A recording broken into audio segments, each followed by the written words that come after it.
한병수 목사입니다. 저는 오늘 사랑의 빚쟁이라는 주제를 여러분과 나누고 싶습니다. 로마서 13장 8절 말씀인데요. 피차 사랑의 빚 외에는 아무에게든지 아무 빚도 지지 말라. 남을 사랑하는 자는 율법을 다 이루었느니라.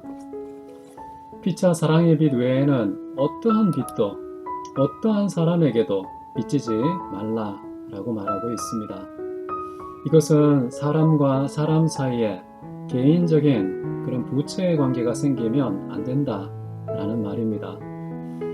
빚이라는 것은요, 마땅히 해야 될 것을 하지 않았을 때, 그리고 하지 말아야 될 것을 행했을 때 발생하는 것입니다.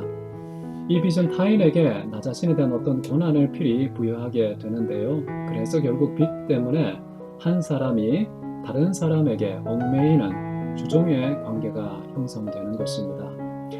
지혜자도 이런 말을 했습니다. 빚진 자는 채권자의 종이 되느니라 라고요. 하나님께서는 이렇게 타인이 다른 어떤 타인을 지배하는 이런 관계성, 이것은 공동체의 질서를 파괴하는 것이라고 생각하기 때문에 빚지는 것 절대 있어서는 안 된다라고 말합니다. 그리스도 안에서는 어떨까요? 종이나 자유자나 채무자나 채권자나 하나이니라 라는 말씀이 가능합니다. 왜 그럴까요? 예수 그리스도께서 우리의 모든 무한한 빚들 다 탕감해 주셨기 때문이고요. 그런 무한한 빚의 탕감을 체험한 사람들은 사람과 사람 사이에 있는 그런 빚을 얼마든지 탕감할 수 있기 때문이죠. 서로 탕감의 방식으로 용서하는 순간 우리는 채권자와 채무자의 주정관계가 생기지 않게 되는 것입니다. 빚이라는 것 참 좋지 않습니다. 모든 좋은 관계를 파괴하기 때문인데요. 우리가 그러면 어떻게 하면 빚을 짓지 않고 살 수 있을까? 저는 나 자신이 빚지지 않고 살 수 있는 유일한 방법은 성실함이라고 생각합니다. 사실 우리가 이마에 땀방울을 흘리면서 수고하고 그 소득으로 생계를 유지하는 것, 이것은 태초에 아주 중요한 생존의 법칙으로 세워진 것이죠.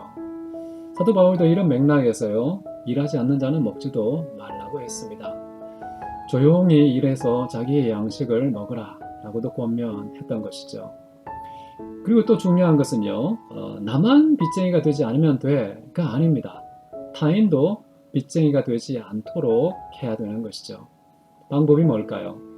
나눔밖에 없습니다. 그래서 성경에 보면 너에게 구하는 자에게 구워주고 거절하지 말라라고 적극적인 나눔의 태도를 권장하고 있습니다. 나눔이라는 것, 필요 이상의 넉넉한 소유물을 가난한 타인의 부족한 것을 보충하는 것입니다. 나눈다고 했을 때에는 결코 이자의 개념이나 원금의 반환이라는 대출의 개념과는 다릅니다. 그냥 주라는 것이죠. 심지어 그 나누는 대상에는 원수까지 포함되어 있습니다. 그래서 예수님께서는 이런 말씀을 하셨죠. 너희 원수를 사랑하고 선대해라. 그리고 아무것도 바라지 말고 구워주라. 라고 말합니다. 아무것도 바라지 말라는 말이 굉장히 중요한 대목이죠. 원수일지라도 돈놀이해서는, 돈벌이해서는 안 된다는 것입니다. 궁지에 몰려있는 그 원수에 대해서도 아무것도 바라지 않고 필요를 채워주는 그 나눔을 권면하고 있는 것이죠. 그렇게 했을 때 하나님께서 우리에게 큰 상급을 주신다라고 예수님은 약속을 하십니다. 근데 상급보다 더 중요한 약속을 해주십니다. 우리가 그렇게 원수에게조차 대가 없이 나누었을 때 우리가 하나님의 아들들이 되리라. 지극히 높으신 분의 아들들이 된다는 말씀이 나옵니다. 신분적인 축복 더 크지 않습니까? 왜 이렇게 해야 될까요? 예수님께서는 그 근거를 이렇게 제시합니다. 은혜를 모르는 자와 해로운 자에게도 하나님께서는 선하시기 때문이다. 라고요.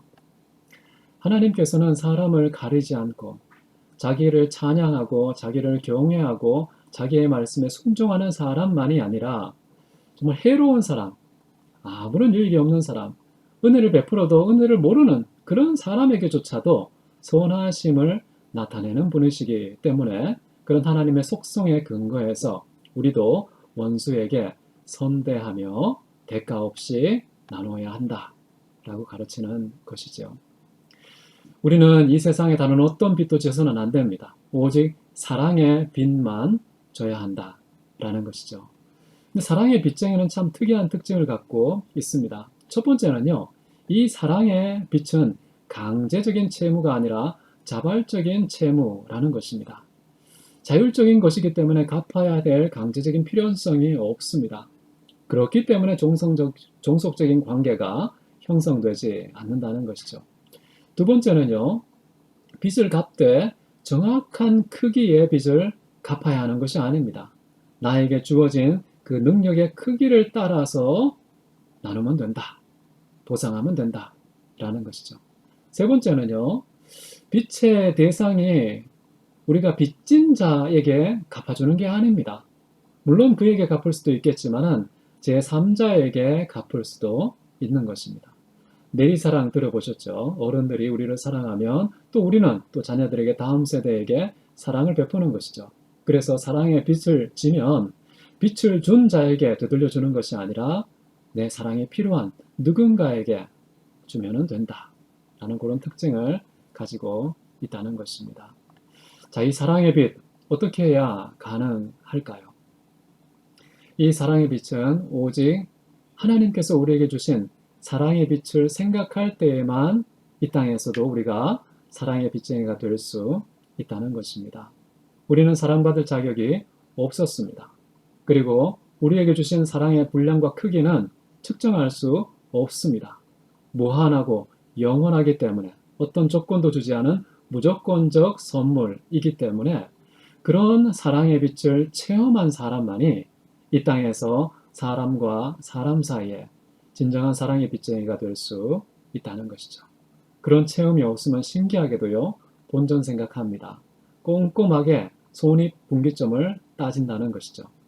그런 거 따지지 않고 손해보고 대가를 바라지 않고 무작정 포주돼 원수까지도 그 사랑의 빛을 지는 대상이 되도록 포함하고 하나님의 선하심을 나타내는 사랑의 빚쟁이, 그런 빚쟁이를 우리가 부름을 받았다는 것입니다.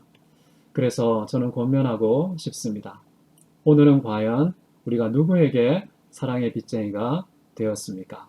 어떤 종류의 사랑의 빚을 졌습니까? 얼마나 많은 횟수를 사랑의 빚을 졌습니까? 범위도, 대상도, 횟수도, 종류도 점점 늘려가는 그런 진보적인 사랑의 빚쟁이가 다 되면 좋겠다고 생각합니다.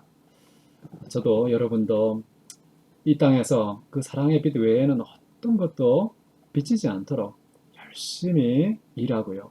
다른 사람도 그런 빚에 빠지지 않도록 열심히 나누는 그런 사람이 될 때에 이 세상은 어떻게 변할까?